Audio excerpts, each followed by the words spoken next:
குரு மங்கள யோகம் நல்ல பேர்.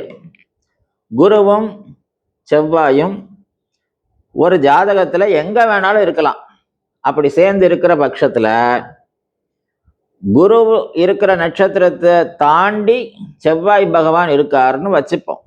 இப்போ அஸ்வினி நட்சத்திரத்துல குரு இருக்கார், பரணி நட்சத்திரத்துல செவ்வாய் இருக்கார் அப்படின்னா இந்த குருவை தாண்டி இருக்கிற செவ்வாய் தான் பலமா இருப்பார். குருவுக்கு பலம் குறைஞ்சு போயிடும்.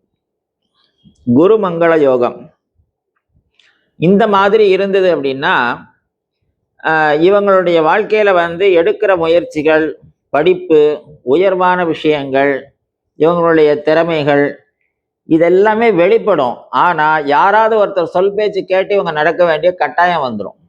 இவங்க படித்த படிப்புக்கு இவங்க நிறைய படிச்சிருப்பாங்க.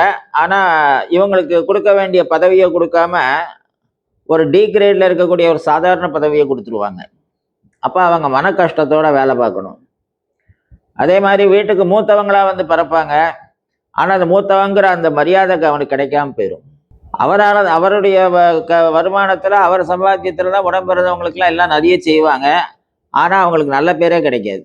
ஸோ குருவை தாண்டி செவ்வாய் உட்கார்ந்துருந்தார் அப்படின்னா செவ்வாய் அந்த குருவை ஜெயிச்சு உட்கார்ந்துருக்காருன்னு அர்த்தம். அப்படி இந்த குருமங்கள யோகம் அந்த மாதிரி அமைஞ்சதுன்னா இந்த மாதிரி ஒரு நிலைமைகள் ஏற்படும்.